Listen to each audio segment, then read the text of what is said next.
A Midsummer Night's Dream, William Shakespeare, presentation by G. Sowdambika, guest lecturer, English Department SF, CPA College, Bodinayakanur. A Midsummer Night's Dream by William Shakespeare. What was Midsummer Night's Eve? Midsummer's Eve has been celebrated since ancient times. It occurs on the summer solstice around June 24. Plants that bloom at this time were believed to have miraculous healing powers. Bonfires were lit to protect against evil spirits. A Midsummer Night's Dream was written by William Shakespeare in approximately 1595. A Midsummer Night's Dream is a romantic comedy which portrays the adventures of four young Athenian lovers and a group of amateur actors in a moonlit forest and their interactions with the fairies who inhabit it. What is meant by comedy? The comedy in a simple terms means that the play will end happily. What is romantic comedy? Is usually based on a mix-up in events or identities. Shakespeare's comedies often move towards tragedies, a death or lack of resolutions, but are resolved in the risk of time. So, we are in conclusion, the comedy, despair to happiness, the tragedy, happiness to despair. Shakespeare's comedies often end with a wedding. The background of the play. Midsummer Night's Dreams is unusual among Shakespeare's plays in lacking a specific written source for its plot. Shakespeare, however, may have used other sources for inspiration. The wedding of Theseus and Hippolyta were described in Chaucer's Knight's Tale and elsewhere. The theme of a daughter who wants to marry against her father's desires was a common theme in Roman comedy and shares similarities with Shakespeare's tragic play Romeo and Juliet. Bottom and his friends are caricatures of the amateur players of the time, and they satirize many of the theatrical conventions of the time. For example, using young men to play the roles of women. History indicates that prior to Elizabethan times, fairies were considered evil spirits who stole children and sacrificed them to the devil. Shakespeare, along with other writers, redefined fairies during this time period, turning them into gentle, albeit mischievous spirits. Puck, for example, brags about his ability to perform harmless pranks.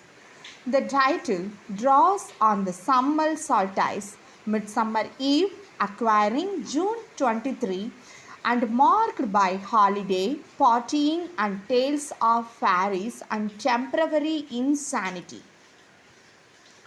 There are several theories as to the origins of A Midsummer Night's Dream. The first point, some have theorized that the play might have been written for an aristocratic wedding. Numerous church weddings took place in 1596. Others suggest it was written for the Queen to celebrate the feast day of Saint John. The feast of John the Baptist was celebrated as an English festival on June 24. That was the Midsummer Day. It was believed that on Midsummer Night that the fairies and witches held their festival. To dream about Midsummer Night was to conjure up images of fairies and witches and other similar creatures and supernatural events.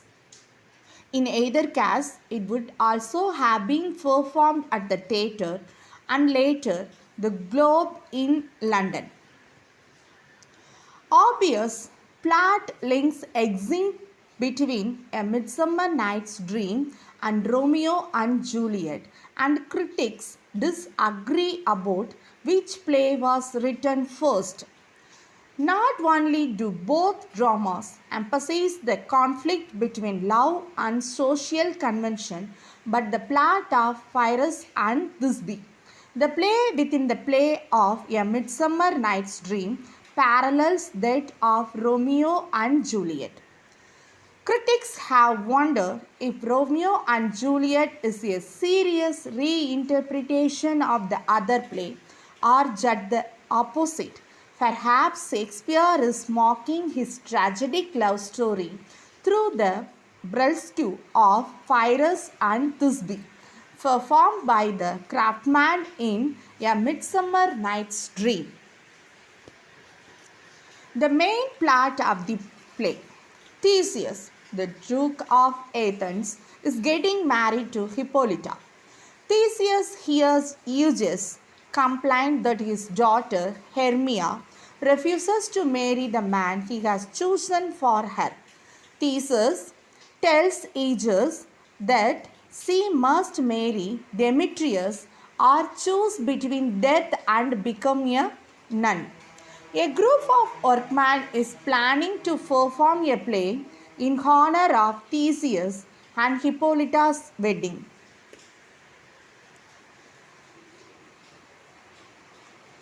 The three worlds of A Midsummer Night's Dream.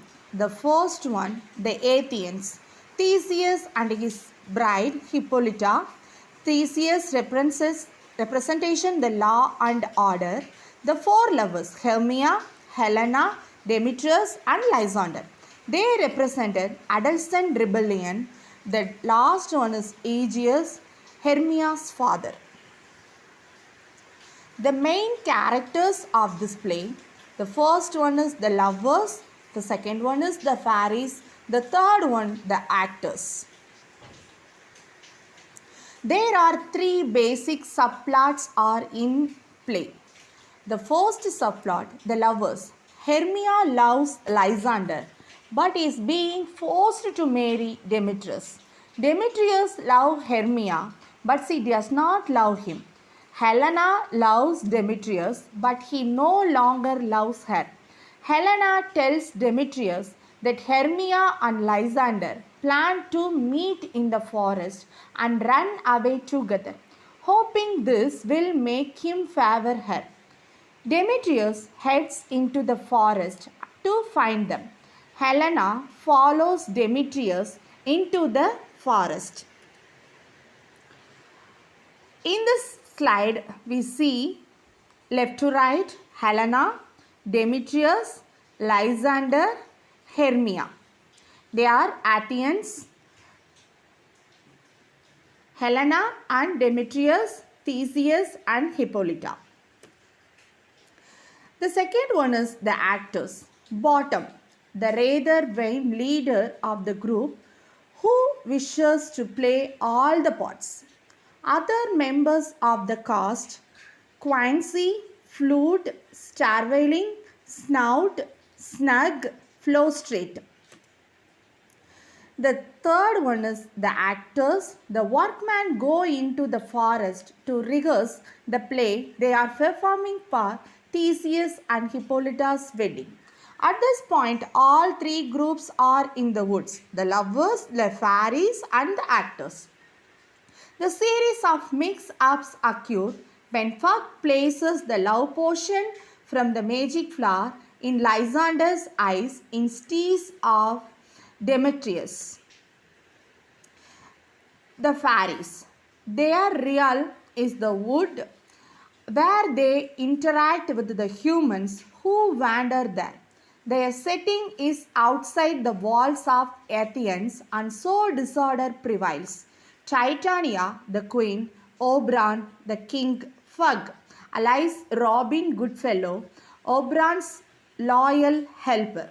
In this slide, we see the bottom and Titania. Bottom had Asgard, then Puck and Oberon. Puck is a good fellow and Oberon's loyal helper. We see the Oberon, the king of the forest.